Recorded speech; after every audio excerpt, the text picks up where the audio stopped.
Someone asked me to give my take on the issues that I see with religion.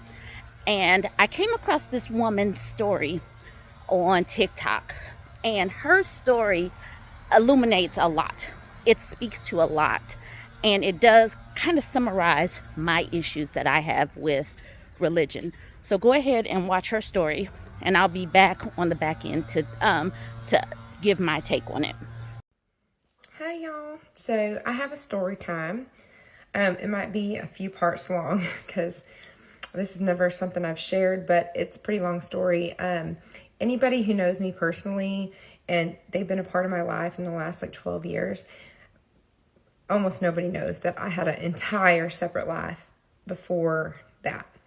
So anyway, basically, I'll just get on with it. So when I was 14, I started going to a church, and I noticed that the music leader for our youth group, I just noticed him. He's cute, handsome, good voice. When I was 15, I was 15, I thought, and he was 22 at this time. We started dating. Now, listen, back then I thought I knew everything. But the crazy part now, as I've gotten older and looking back on the situation, I'm like, why was this okay? My youth minister was okay with it. My parents, and I've talked to them, and I don't hold any animosity towards anybody. I'm just saying in general, I don't understand how this happened. So I was 15 and he was 22 and we started dating. When I was 19, we got married. I feel like between those years, it was all grooming. I didn't have a boyfriend. I had a pedophile. For sure. There's no other way to put it. I was a child and he was a grown man. And I feel like there's a lot of manipulation, a lot of grooming, and I ended up marrying him when I was 19 years old. Now, I stayed with him for a while. He became a music minister at a church, at our main church. That was his job. And, I was, I know some of y'all are going to be like, what? Me was a music minister's wife. But, after a while, things started happening. He got credit cards in my name that I didn't know about, because he had my social. He ran them up, never paid them. I got my car repossessed. Just things I didn't know. It was just a lot. And he was not very nice. I just felt very controlled and very trapped. My entire life revolved around this man, and he did for 10 years. I went from 14, 15 years old, straight from my parents as a child, to a man who basically made it to where my entire life revolved around him. And I don't like usually talking about this because I always felt kind of like a loser for being married twice and divorced twice. But as I've gotten older and I've processed it, I don't feel like I can count this one. I feel like it was a very manipulated thing. I'm gonna have to do a part 2. Okay, so it's part 2 of the story time about me being married to a man who I met when I was 15 and he was 22. Anyway, so I feel like, it was hard to get out of it. I was trapped. Everything I knew in my life, he was at the center of it. All of our friends, everything. So the last couple of years, we were trying to have babies. He wanted to have babies. They told me I couldn't have babies they were wrong. Not with him, but they were wrong. Anyway, but I had endometriosis and polycystic ovarian syndrome, and they said I was going to have a scope done and do in vitro, and the chances of me getting pregnant were just not very good at all. And at that point, I was like, I don't want to be with this man. I was miserable, and I begged to go to counseling, all the things you're supposed to do, and he just would say I'm dumb. And so finally, I don't even know how it happened, but I got the courage to leave, and which I'm so thankful I did. I don't know how I gathered that courage because my entire life was him, but I did, and I got out. What happens after that is a whole other story time because that's for another day. But I just wanted to kind of get that out. I don't know. I just felt like talking about it because I was talking to one of my close friends that I have had in the past couple of years and realized that nobody even knows that part of it. And who knows who else has gone through this. And I just wanted to share it.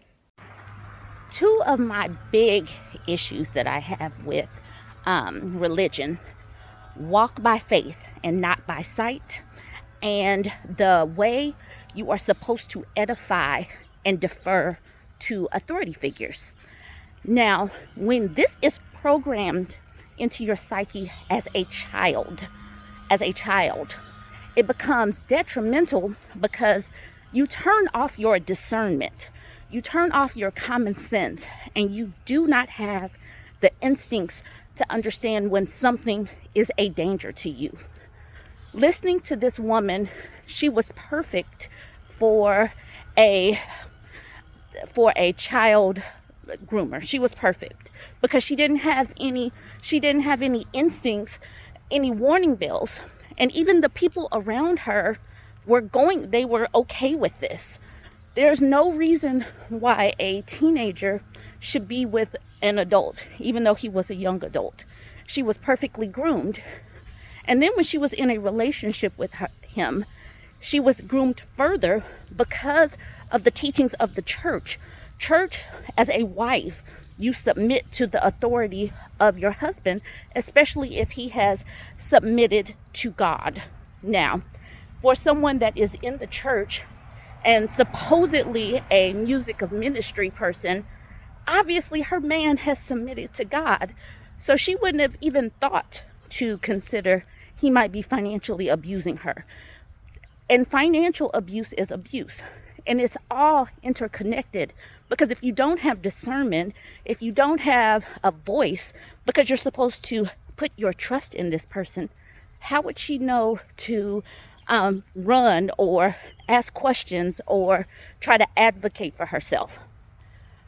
This is one of the reasons why the church, the manosphere, the red pill people advocate for men getting younger women, because younger women don't have the language and the confidence to advocate for themselves like older women do.